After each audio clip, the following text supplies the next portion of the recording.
Et le poste aujourd'hui, c'est l'association EA Éco-Entreprises qui accompagne les entreprises de la transition écologique et qui vient tout juste de créer une antenne à Toulon pour le territoire du Var. Alors, Monsieur André Durbec, bonjour. Vous êtes le président de cette association régionale dont vous allez nous expliquer la genèse. Et Madame Johanna Peixoto, vous serez l'interlocutrice des entreprises varoises puisque vous êtes basée à Toulon. Monsieur Durbec, comment est née EA Éco-Entreprises pour répondre à quels besoins et que représente-t-elle aujourd'hui au plan régional ? EA Éco-Entreprises a été créée en 1996, donc on va fêter bientôt nos 30 ans. Et elle a été créée pour répondre à un appel à projet du ministère de l'économie et des finances de l'époque et de l'industrie qui visait la création de ce qu'on appelle les pôles de compétitivité, qui sont donc les usines à projet d'innovation et qui mettent en relation trois sensibilités importante de la vie quotidienne, c'est-à-dire la commande publique, donc les collectivités, les entreprises et le monde académique, donc de la recherche pour innover vers des solutions. Alors les pôles de compétitivité ont cela de particulier qui sont monofilières. Vous avez les pôles de l'eau, les pôles de l'énergie, les pôles de la mobilité.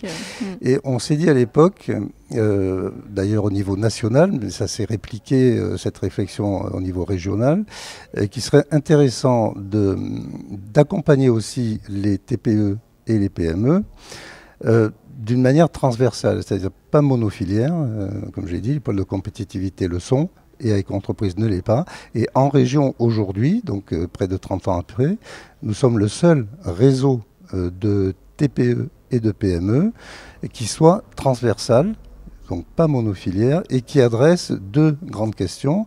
La première, c'est l'accompagnement à l'innovation. Donc sans être pôle de compétitivité, l'innovation reste essentielle pour nos TPE-PME adhérentes. Et le deuxième, c'est l'accès à la croissance par le financement des éco-activités. Et à éco-entreprise signifie éco-acteur, éco-acteur, donc entreprise. Autre distinction avec les pôles de compétitivité, c'est l'influence, au bon sens du terme, des grandes entreprises, ou des grands groupes, comme on dit. Donc dans EA Éco-Entreprises, nous dédions l'ensemble de nos moyens à l'accompagnement des très petites entreprises et petites et moyennes entreprises, et quelques ETI.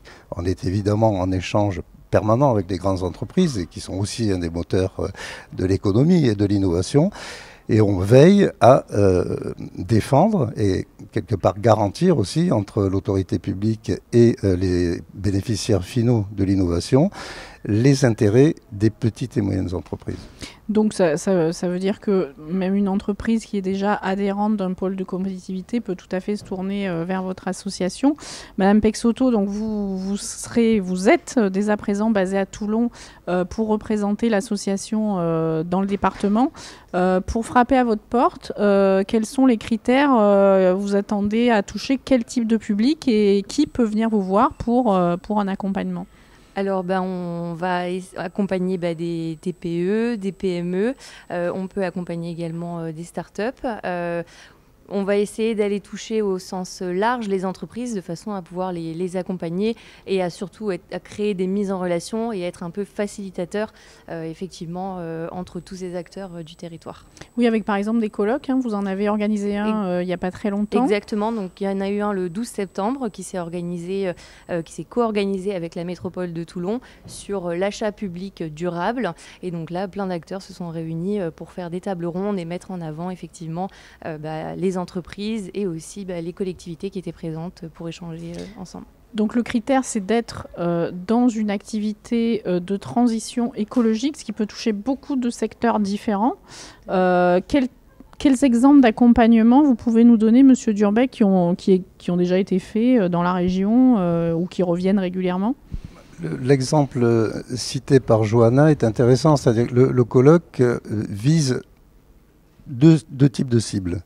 Premièrement, les agents des collectivités territoriales et des collectivités publiques qu'on doit autant que possible acculturer, accompagner dans cette notion de transition écologique qui est une révolution permanente de nos modes de pensée et de nos modes de développement.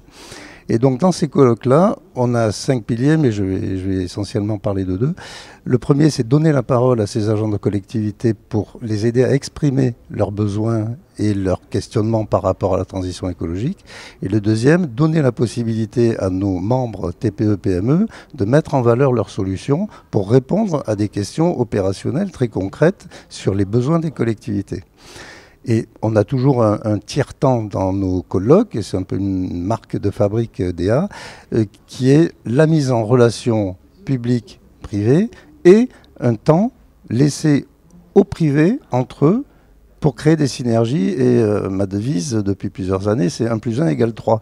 C'est-à-dire, tiens, j'ignorais que tu proposais ces solutions, tu ignorais les miennes, on s'aperçoit qu'en travaillant ensemble et en se connaissant mieux, nonobstant les questions de concurrence et de compétitivité, se connaissant mieux, on est en situation de faire des propositions originales qui vont plus loin que ce qu'on pourrait faire seul.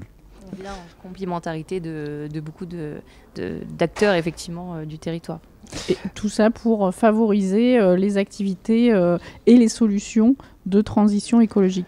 Vous serez basé où précisément à Toulon et comment vous joindre ? Tout à fait. Alors du coup, je suis basée à TVT Innovation, du coup, dans les locaux de TVT.